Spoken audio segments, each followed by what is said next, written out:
Olá, hoje eu gostaria de falar de um livro maravilhoso que eu li essa semana, um grande clássico da literatura russa do século XIX, o livro de Ivan Turgenev, Diário de um Homem Supérfluo. Então esse homem supérfluo ele é diagnosticado com uma doença grave da qual ele tem pouco tempo, né, de vida, logo ele está morto. Ele resolve contar a história dele num diário, e ele começa pela infância, onde ele fala sobre a relação dele com os pais. Ele fala que a relação dele com a mãe era uma relação muito difícil, porque ela era uma pessoa muito fria, muito autoritária. E fala que o pai era uma pessoa que ele amava demais, que era um degenerado, viciado em jogo, mas que ele via muito amor nos olhos do pai, né? Pai que ele acaba perdendo primeiro, ainda quando criança. Depois ele pula já para uma parte da vida dele que talvez tenha o significado mais importante da vida dele, que foi uma viagem que ele fez para uma outra cidade, foi visitar um amigo, e lá na casa desse amigo, a filha desse amigo dele, a Lisa, ele ficou encantado por ela. Né? Ficou encantado por ela, e os dois acabam se tornando amigos, saem juntos, se divertem, e ele começa a ficar esperançoso. Ele começa a ficar esperançoso de que de repente ele possa pedir ela em casamento, né? Que ela possa ser a mulher da vida dele, porque naquele momento a vida dele parece que tinha um brilho. Ele conheceu alguém, ele estava apaixonado, né? E essa pessoa era extremamente gentil com ele, gostava dele também, né? Então era um grande momento para ele. Até que uma vez, quando eles saíram, ela começou a chorar e ele queria saber por que ela estava chorando, não entendeu o que estava acontecendo, e aí a relação começa a dar uma esfriada, né? Até que aparece um príncipe, um homem lá que apareceu para poder recrutar pessoas para uma guerra, para uma batalha que estava tendo, e ele vai até a casa da Lisa, e a Lisa, quando vê esse príncipe, fica encantada. E aí o homem supérfluo já não se sentia grande coisa, né? E aí ele se comparava com esse príncipe, que era, nossa, era muito melhor que ele. Era mais bonito, era mais bem sucedido, né? E ia levar a Lisa, que era a grande esperança dele. O grande momento dele, esse príncipe estava tirando. E aí, é claro, né, ele fica tomado, possesso de ciúmes, né? E a Lisa cada vez mais encantada pelo príncipe, cada vez mais fria com ele, mais distante com ele. Ela já não dava mais atenção para ele, evitava conversar com ele, né? E ele se sentia péssimo, ele se sentia horrível com tudo aquilo. Até que ele acaba arrumando uma encrenca com o príncipe. E o príncipe, naquela época, né, principalmente, obviamente não ia levar desaforo para casa, né? Marca um duelo com ele. E os dois vão. E o homem supérfluo pensa que de repente seria melhor até ele morrer nesse duelo, porque era uma grande bobagem que ele estava fazendo, né? Para que tudo isso, né? Ele amava a Lisa, mas a Lisa estava interessadíssima no príncipe, né? Queria casar com o príncipe. E não com ele. Então, eles marcam um duelo, vão lá com seus padrinhos, né? Que tinham os padrinhos que cuidavam das armas, organizavam tudo. E durante o duelo, cada um aponta a arma um para o outro. E o Tchukatchurin, o homem supérfluo, dá um tiro e acerta o príncipe, mas acerta de raspão na cabeça. O príncipe bota a mão e vê que está sangrando, e aí eles ficam em dúvida, e agora, o que faz? Continua o duelo? Porque o príncipe não acertou o Tchukatchurin. E aí o príncipe disse, não, tá tudo bem, eu aceito a provocação dele e terminamos o duelo por aqui. E aí ficou assim, ele não morreu, ele não pôde matar o príncipe, e o príncipe voltou para Lisa, né? E aí quando o príncipe pede para que não seja, não contem essa história para ninguém do que aconteceu daquele duelo. Só que no dia seguinte todo mundo já sabe. Ali não diz quem foi que abriu a boca, mas todo mundo já sabe. E o Tchukatchurin, o homem supérfluo, acaba ficando como um ser horrível. E ele é banido da casa da Lisa, pelo amigo dele, o pai da Lisa. Ele é banido de lá, ele é tido como, enfim, um ciumento, obcecado, que para que fazer isso? Quase matou o príncipe, só por ciúmes.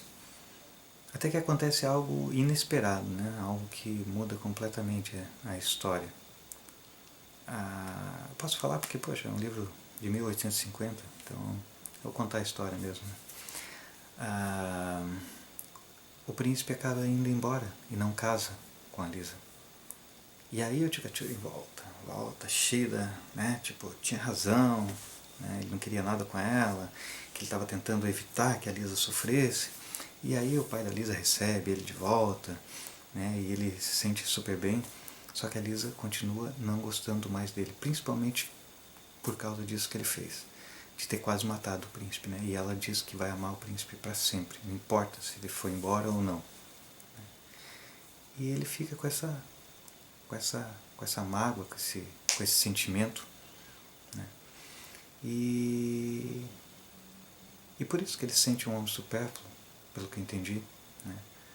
Porque o que ele fez? O que ele fez de útil? O que ele fez realmente de interessante?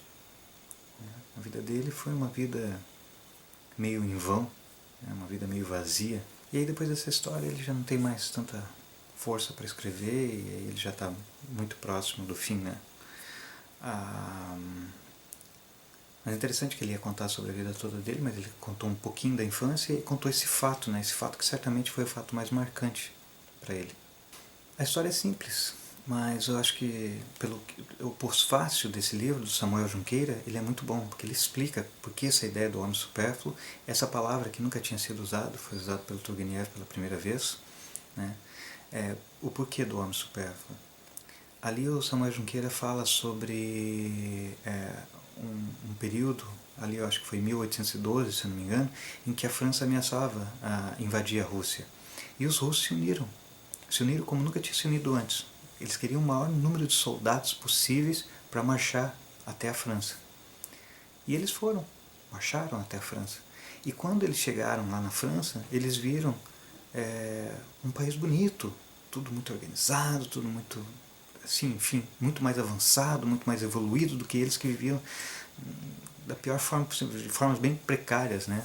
A Rússia estava bem precária. E eles pensaram, poxa, por que a gente não pode ter um país assim também, né? E quando eles voltaram para a Rússia, começou a haver essas reivindicações, né?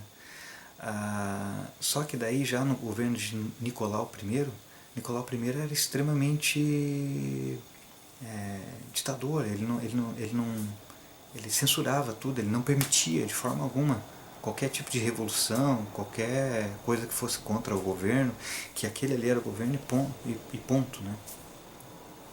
Então existia essa elite de pessoas que eram intelectualizadas, que eram muito inteligentes, mas que estavam tipo censuradas, caladas por esse governo de Nicolau I. Então assim, o que adiantava todo aquele conhecimento, o que adiantava toda aquela inteligência, sendo que eles não podiam fazer nada? Eram homens supérfluos, né? Eram pessoas que na verdade detinham tanto conhecimento, mas não tinha como ajudar a Rússia, não ajudavam a Rússia, né, a evoluir, a se tornar aquilo que eles tinham visto lá na França. Então eram como se fossem inúteis, oprimidos por esse governo de Nicolau I. E aí numa segunda parte desse pós-fácil, que é um pós-fácil até que comprido, sabe? Mas muito bom, assim, muito explicativo, Samuel Junqueira fala um pouco sobre a vida do Turgenev. E aí ele mostra como esse começo do livro, onde o Chikachuri escreve sobre a relação dele com a mãe, com o pai, era exatamente como a relação do Turgenev com a mãe e o pai dele. Então ali ele meio que conta a própria história no início.